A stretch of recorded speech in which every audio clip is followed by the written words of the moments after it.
What's going on, everybody? DjGoHam here. Welcome back to the channel.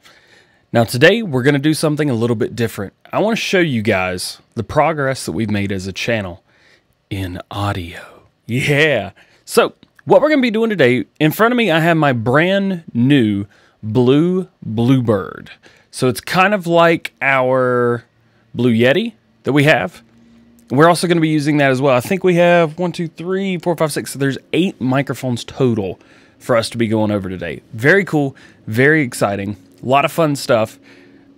And you're hearing me through this one. So we're going to start at the very beginning when I had a Shure PG48. Now this microphone is pretty much a karaoke microphone. It's really cool. I like it. I have a couple of these that I use for karaoke and other various things like that. I want to show you guys what this sounds like. Now, before we move on, I want to let you know we're using the same settings for every single microphone. So the settings that we have on here, gain, everything, is exactly the same.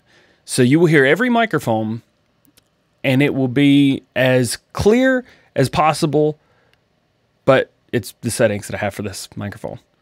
Just so you know. Yeah, let's do it. Okay, so this is the first microphone that I ever used for YouTube. This is a dynamic microphone. It does not have an active box thing inside of it. So it literally takes my whole voice. I have to speak loudly almost just to get this to pick up. I'm looking right now at the pickup pattern or not the pickup pattern, the thing. It is very, very low, and that kind of stinks. But again, this is the very first microphone that I used. I think this microphone goes for about 30 to 40 bucks, somewhere in there. It's not too bad. It's pretty cheap. However, you can tell a difference. Now, if I move that out of the way and get up on it just like I'm supposed to, where I would normally get on this microphone, it's going to be a little bit, there's more plosives and that kind of thing. So it's really hard to get right up on this microphone and make it sound good. But again, this was the first microphone that I ever used for YouTube. Now, there's an upgraded version of this, which is the PG58. So this is a 48, this is a 58. We're going to show you that one next. All right, so this is the PG58 microphone. It is basically an SM58, which some of you may be used to or have heard of before. And it works really well for lead vocals in a live situation where there's going to be a lot of loud stuff going on. But unfortunately, it's not live for us. It's not loud for us. It is very quiet. Therefore, we have to be loud. And again, I can see this microphone even needs more power than we're giving it right now. It's very, very quiet. If we remove the windscreen, now I'm up on the microphone where I should be. Now I feel like I'm leaning in, but I'm right here. So this microphone, again, is a good microphone. I use this every week. Actually, this specific microphone, I use this microphone every week for hosting trivia. Very good microphone. It has a switch on it so I can turn it on and off whenever I'm not talking. It's perfect. But again, you have to get right up on it. I also use this for probably a couple weeks as soon as I quit using that one. And I picked up, well, I didn't pick up, I had this one. All of these microphones I owned, with the exception of the very last 2 that you're going to see in this video. But this one's really cool, and I like this one. And moving on to our next microphone, this is my primary microphone for my DJing. So when I'm DJing, this is the microphone that I use. Again, much quieter. I can see the signal level right now, much, much quieter than normal. So I really have to get up on this microphone. But again, this is a dynamic vocal microphone. I, at one point, owned 5 of these microphones because they are awesome for live vocals. Not in studio, but for live vocals in a live vocals in a live situation. There you go. This microphone is perfect. It is a Sennheiser 835. It is their version of just their $100 basic microphone. Again, the microphone before this, the PG58, that runs you about $60. This one will run you about $100. Let's take the windscreen out. And this is where you would be on this microphone. I like this one because it has a very clear sound. I don't know if it's coming up on this or not, but has a very clear sound, and I feel like it most represents my voice in a live situation. Now, in a live situation, I'm going to be using different settings than I am here in the studio, but this works really well for me. Now, they make a flat version of this microphone, which is this right here. It's the Sennheiser 609. Now, this is primarily used for guitar cabinets. However, I did use it for vocals because it picks up little sibilants and nuances very well, and it's a very warm sound as well. Again, all these are dynamic microphones so far. The two before this one, and this microphone right here are all dynamic. So they require the environment around them to make the sound. They cannot just pick it up on their own. So let's show you guys this microphone. Again, I used this one for a couple of weeks. All these microphones, I just kept going through and going through and going through. But I ended up settling on one for a while. We'll show you that one in a few. But let's check out this Sennheiser 609. And this is the Sennheiser 609 or E609. In no way, shape, or form is this a vocal mic, but I really liked it because it's side addresses. So I could get everything flat and nice, and you could see the tail is right here. So there's nothing here. With these microphones, I had this huge tail sticking out the front. So that's why I like this microphone. Now, again, normally I use this on guitar cabinets, but I used it for vocals, and I think it works really well for vocals. I think it sounds good, and I did a lot of videos with this microphone with vocals. I think my entire Let's Play series on Valley of the Old Farm, this microphone. Half of Oregon Springs was with this microphone right here. Again, different settings, but it's a good microphone. So let's move on, because I did use another mic for a while after that. This is the MXL 990. I do have an aftermarket kind of bungee thing right here. Ooh, it's bent a little bit. Wonder who did that. Oops. Let's get this microphone set up. I want to show you this one. Again, this microphone right here that I'm talking about runs about $110. This is the first condenser microphone that we're going to look at right here. This microphone runs about, gosh, 80 bucks, something like that. It's not too expensive. And this right here is the MXL 990. If you hear any noise, I'm trying to keep the stand up because this is a heavy microphone, and this is a heavy stand right here that it's on. It's very, very tough to keep still and keep it from moving and grooving. Moving and grooving, baby. Moving and grooving.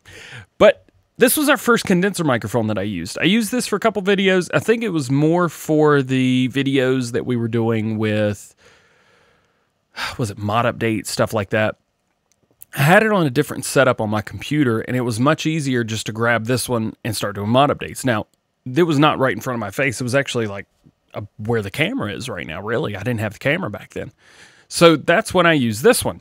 Again, you can hear the difference in the tone between this and those. Probably a lot more clear, a lot more sibilance, a lot more sound. Let's pull out the windscreen. And now you can hear it without the windscreen. I am a little bit closer, so it's going to be a lot louder. You're going to pick up a lot more. But it's a good microphone. This microphone, again, runs somewhere between $60 and $80. I can't remember what I said in the last clip, but it's somewhere in that price point. I'm not even sure if they make this microphone anymore. I think they may make a new version. It's probably black. All microphones these days are black. But it's a great microphone, and it worked well for me for a while.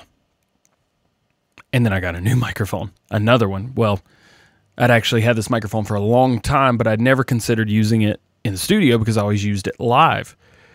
But it is a beautiful microphone, and it's probably what you are most used to hearing me on, is a Shure, what is this?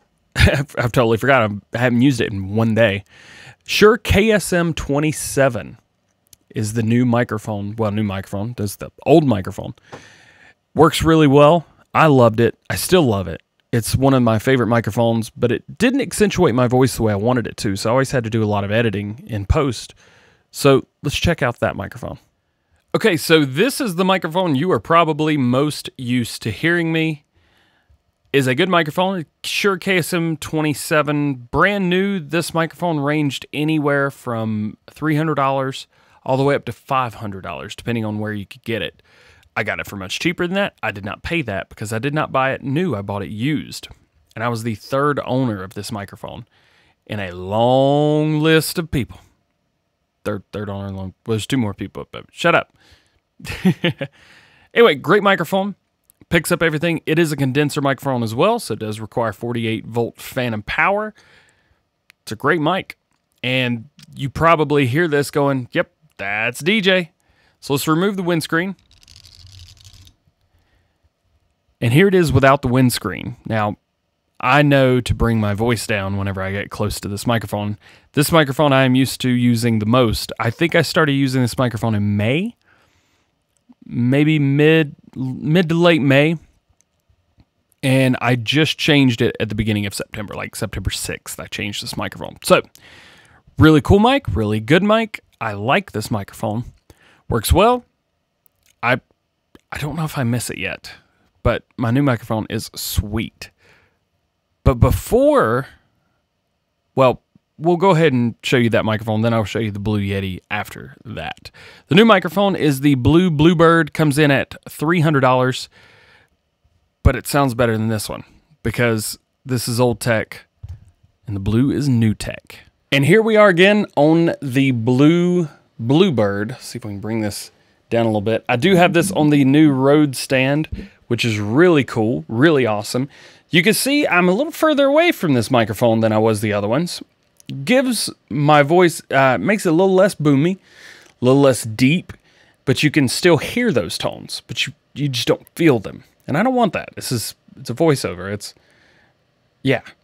Anyway, you can see this microphone is on a shock mount, so I can grab this microphone, move it around, shake the stand. I'm not sure how much of that you can hear, but it's really cool. Altogether, this setup ran me with the windscreen. It was about $450 total for this entire rig. It's really cool. Let's remove the windscreen. I haven't actually used this microphone without the windscreen. Let's bring it up here because I can, because it moves all around. What do you think? This is probably really loud. I'm looking at the computer right now going, yep, very, very loud. But this microphone's perfect for me. Perfect for me, perfect for my voice. I really, really like this microphone. Now, there's one other microphone that I have. I'm going to try and do my best to get it rigged up. There's some stuff that's plugged in that maybe shouldn't be plugged into it right now. But it is the Blue Yeti. Now, the Blue Yeti ran me about $130. And I have it on a different stand. So I'm going to boom it in. We're going to get it hooked up USB. I'm going to have to turn this clip off and completely restart my rig because all of these microphones have been going into my processor and into my I don't know, dongle thing, the thing that makes it go to microphone. But they've all been XLR mics. This microphone is different. The Blue Yeti is a USB microphone, so it has all of that stuff built into it. Let's check it out. And last but not least, we have the Blue Yeti. Now, I can see this is pretty hot right now. I'm using the same settings on this that I use on PlayStation 4. On this, we have the Blue stand as well. I don't know if you can see that very well, but it is a Blue microphone stand. It is part of the Yeti caster line. I'm not sure what it actually is, but it's used primarily for this microphone. Now, Blue will make it for any microphone, but it works, I think, very well with this one. And so this is my streaming setup whenever I use PlayStation. This microphone's right there. I'm right here. So you're right here, and I have a PlayStation camera right here. Picks me up. Can't see this microphone in the shot, and it's perfect. It's pretty loud too. I like this microphone. This microphone convinced me to buy the other Blue microphone for my primary recordings. So whatever is whatever. So I hope you guys have enjoyed this. Kind of see the difference between all of the microphones, and to show you, it doesn't always have to go from cheaper to more expensive. As you notice, the $300 microphone sounded better than the $500 microphone. And this probably sounds as good as that microphone, and this is $130. So those are all the microphones that I have used in my setup in doing YouTube. I hope it was informative and you guys got to check it out and see some cool stuff and maybe check out and get some ideas for yourself. So, with that being said, that is going to be it for today. I hope you enjoyed. If you did, please drop a like. If you're not already, please subscribe. Hope you guys have a great day, and we will see you later. Peace!